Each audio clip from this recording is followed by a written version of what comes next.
बहुत बार ऐसा होता है कि बच्चों को क्वेश्चंस के आंसर भली भांति पता होता है, उनको पता होता है किस तरीके से हमें आंसर राइट करना है। इट मीन्स कि इस क्वेश्चन की स्टोरी क्या है, क्वेश्चन में क्या पूछा हुआ है और उस क्वेश्चन का आंसर हमें क्या देना है।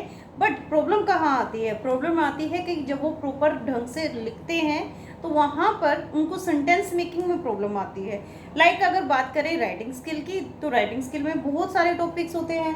फॉर्मल लेटर है, स्टोरी राइटिंग है, रिपोर्ट राइटिंग है और आर्टिकल राइटिंग। और अगर लिटरेचर की बात करें तो लिटरेचर में तो हर जगह आते हैं आपके क्वेश्चंस। 2 मार्क्स के हैं, 4 मार्क्स के हैं, 3 मार्क्स के हैं, इन एवरी सब्जेक्ट ये आपको प्रॉब्लम फेस करनी पड़ती है। बट ये सबके साथ नहीं, बट मोस्ट ऑफ स्टूडेंट्स के साथ आता है ऐसा, है ना। तो आज जो है हम आपकी इसी प्रॉब्लम का सॉल्यूशन लेकर आए हैं। Hello friends, I'm Preeti, your host and educator, and you all are watching your favorite channel that is Easy Way to Learn with Preeti। तो स्टूडेंट्स की स्पेशली डिमांड पर आज मैं ये टॉपिक लेकर आई हूँ और मेरे मोस्ट ऑफ स्टूडेंट्स ने यही बोला है कि हमें जो है पता होता है कि आंसर क्या है, लेकिन अपनी फीलिंग्स को एक्सप्रेस करने के लिए, वर्ड्स को फॉर्म देने के लिए, सेंटेंस फॉर्मेशन के लिए हमें मिस्टेक जो है उसका सामना करना पड़ता है। कहीं ना कहीं उसकी वजह से जो है हमारे मार्क्स डिडक्ट हो जाते हैं। तो उनकी इस प्रॉब्लम का सॉल्यूशन कैसे किया जाए? तो स्टूडेंट चलिए without wasting the time and without delay let's start today's topic. देखिए अगर बात करें how to write your own answer, तो आज का टॉपिक भी हमारा यही है कि किस तरीके से हमें अपने खुद के आंसर राइट करने हैं। ठीक है, तो इसके लिए आपको कुछ मेन पॉइंट्स मैं बताती हूँ, यानी कब कब हमें और कैसे लिखना है, किस तरीके से आपको आंसर राइट करना है। So here I am giving you some key points. की पॉइंट्स हैं ये जिनको आपको रिमेंबर रखना है। लाइक अगर बात करें हम राइटिंग स्किल की, तो राइटिंग स्किल में भी कितने सारे टॉपिक्स हैं, बहुत सारे टॉपिक्स आते हैं। कौन कौन से? लाइक लेटर फॉर्मेट, है ना, लेटर राइटिंग में आता है। उसके अलावा आपकी रिपोर्ट राइटिंग भी आती है, उसके अलावा आर्टिकल आता है और स्टोरी टेलिंग है, ऐसे राइटिंग है ना। ये ऐसे राइटिंग स्किल के टॉपिक्स हैं जो आपको लॉन्ग राइटिंग स्किल में मिलते हैं और इनके लिए आपको जो है भर भर के वर्ड्स, भर भर के सेंटेंसेस लिखने होते हैं according to the standard of the class, है ना। तो वहां पर बच्चों को प्रॉब्लम क्या आती है? और अगर बात करें लिटरेचर में, पॉइंट मैंने बनाया हुआ है, तो लिटरेचर में क्या होता है, यानी लिटरेचर में तो आपने जो है सब पढ़ा हुआ होता है। आपने इस चैप्टर में क्या समरी है, क्या स्टोरी है, इस चैप्टर के अंदर क्या बताया हुआ है, पोएम्स में क्या बताया हुआ है। और अगर बात करें हमारे एनसीईआरटी सिलेबस की, तो 6 to 12 की क्लासेस में तो हमारे पास लिटरेचर में भी 2 बुक्स हैं। उसके अलावा अगर हम बात करें सेम प्रॉब्लम अगर बच्चे इस लैंग्वेज में फील कर रहा है, सेम वो कहीं ना कहीं फेस करता है इन अदर सब्जेक्ट्स आल्सो।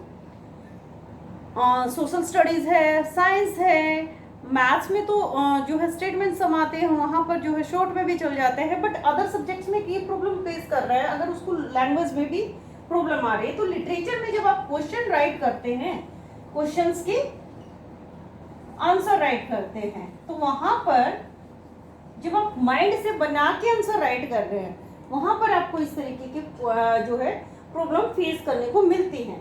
तो आज मैं जो है कुछ ऐसे ही पॉइंट्स आपको बताने जा रही हूँ। जो भी स्टूडेंट हमारे साथ नए जुड़े हैं, चैनल को सब्सक्राइब करना मत भूलिएगा। वीडियो अच्छी लगेगी और आप उसको लाइक कीजिए और इसको अपने सभी फ्रेंड्स के साथ शेयर भी करते रहिए, एंड तक बने रहिएगा। कुछ पॉइंट्स जो है आज मैं आपको क्लियर कर रही हूँ। जैसे फर्स्ट पॉइंट जो है मैंने लिखा है फर्स्ट टेंस। जो भी आपको क्वेश्चन का टेंस दिया गया है, पहले क्वेश्चन को ध्यान से पढ़िए, उसमें कौन सा टेंस यूज किया है और उसके लिए आपको टेंस आने चाहिए, है ना। तो टेंस के लिए भी मैंने स्पेशली जो है tense, how to make tenses, how to learn tenses and how to make the sentences according to the tense, वो मैंने अलग से वीडियो बनाई हुई है, पहले उसको आप देख सकते हैं। First tense should be in answer.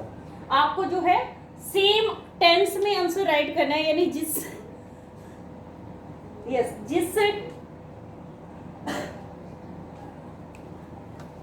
Tense की हम बात कर रहे हैं ना, तो टेंस अगर आपका प्रेजेंट में है, डू डज आ गया है किसी भी क्वेश्चन में, तो आपको प्रेजेंट में ही आंसर राइट करना होगा।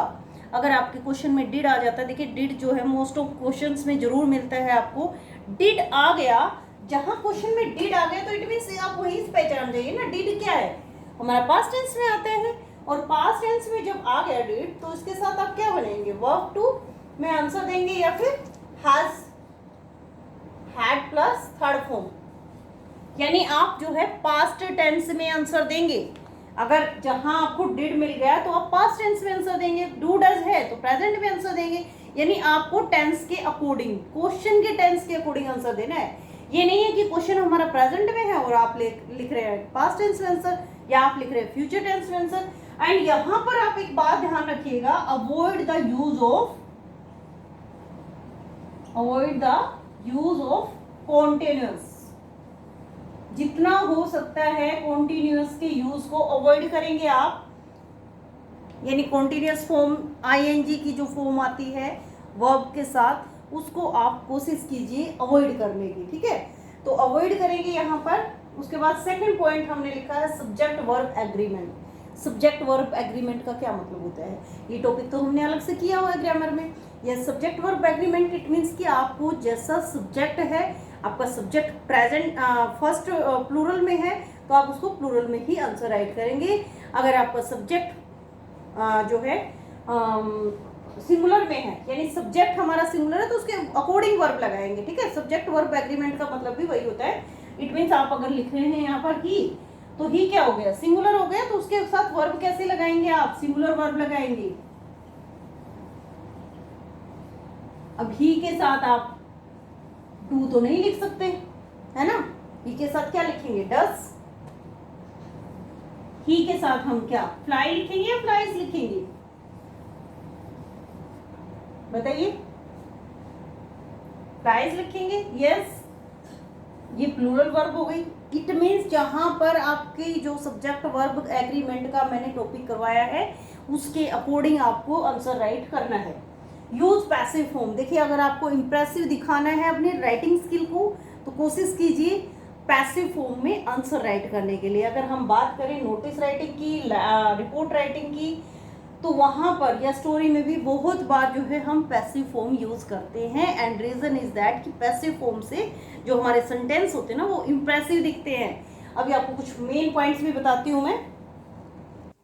यस, देखिए यहाँ पर नोटिस राइटिंग की हम बात कर रहे थे। नोटिस राइटिंग सभी को पता है कि हम फ्यूचर टेंस में लिखते हैं, यानी जब भी आपको नोटिस लिखना होता है तो आप क्या है कमिंग टाइम के बारे में बताएंगे कि आने वाले टाइम में हम ये चीज करने जा रहे हैं, तो आप कैसे सेंटेंस बनाते हैं, यही लिखते आए हैं। It is inform to all, या our school is going to organize, अब हमेशा फ्यूचर टेंस के लिए हम गोइंग टू यूज करते हैं, इज गोइंग टू ऑर्गेनाइज, है ना। तो यहां पर जो है हमने फ्यूचर टेंस यूज किया है फॉर डिस्क्राइबिंग नोटिस राइटिंग। उसके अलावा अगर हम बात करें रिपोर्ट राइटिंग की, तो रिपोर्ट राइटिंग क्या होता है, पास्ट टेंस में रिप्रेजेंट किया जाता है। और क्यों होता है ये, किसी भी इवेंट को बाद में बताने के लिए। लाइक आपके स्कूल में कोई एनुअल फंक्शन हुआ है, कोई सेलिब्रेशन हुआ है, उसको आप बाद में डिस्क्राइब कर रहे हैं, तो वो किस में होगा, पास्ट टेंस में होगा। क्वेश्चन राइटिंग की हम बात कर रहे हैं। क्वेश्चन राइटिंग के लिए सबसे ज्यादा प्रॉब्लम आती है स्टूडेंट्स को, है ना।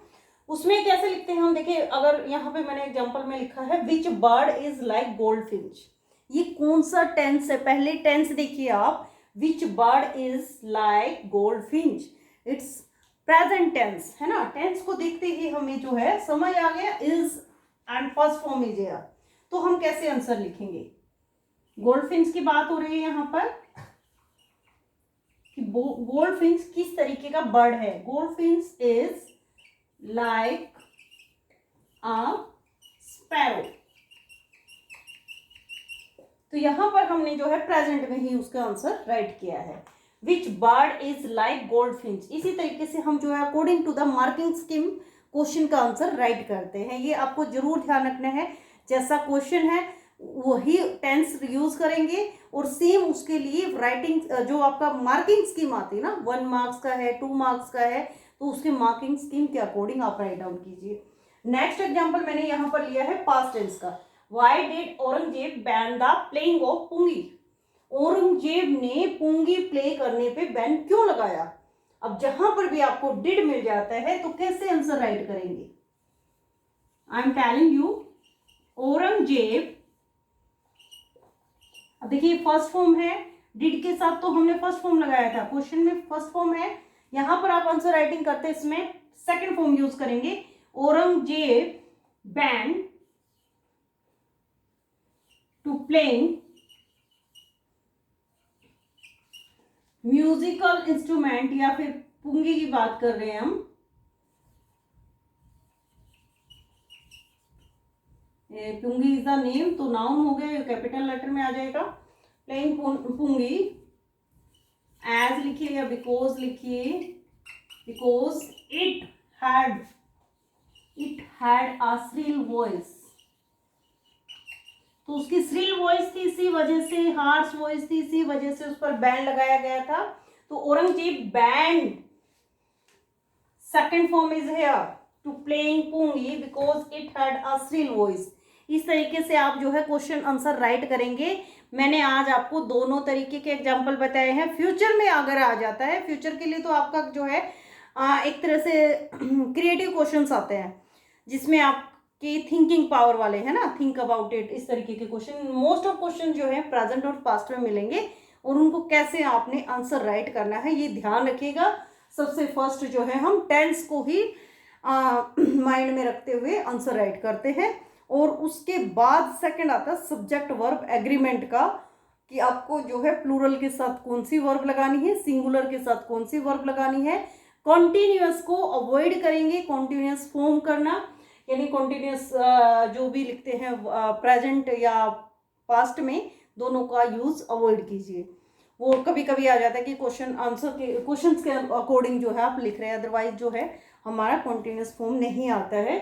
आपको इसी तरीके से जो है इन्हीं की पॉइंट्स को माइंड में रखते हुए अपने आंसर राइट करने हैं, चाहे आप लिटरेचर कर रहे हैं या कोई भी राइटिंग स्किल का टॉपिक कर रहे हैं। तो इन्हीं में जो है हम अपना थिंकिंग पावर यूज करते हैं, और माइंड पावर के अकॉर्डिंग जो है हम बना कर लिखते हैं। अगर बात करें हम 6 मार्क्स के लिए, यानी बहुत ही लेंथी क्वेश्चन आ गया है, सीनियर क्लासेस में आते हैं इस तरीके के क्वेश्चंस, तो वहां पर जो है आपको जैसे मान लो कोई भी क्वेश्चन आ जाता है किसी चैप्टर से आ गया, आपको सपोज क्वेश्चन रीड करने से पता चल जाता है ये इस क्वेश्चन से है, इस चैप्टर से है, या इस पोम से लिया गया है, तो वहां पर कोशिश कीजिए कि आप पूरी समरी को स्किम्ड मतलब शॉर्ट फॉर्म में निचोड़ ना डालने की बजाय उसको पूरा डिफाइन कर दीजिए अकॉर्डिंग टू मार्किंग स्कीम, है ना, उसके अकॉर्डिंग। यानी 6 मार्क का है तो उसको पूरा बड़ा बनाकर लिखेंगे, और अगर आपका 2 मार्क्स का है, 1 मार्क का है, तो उसके अकॉर्डिंग आप उसको शॉर्ट करेंगे अकॉर्डिंग टू द मार्क।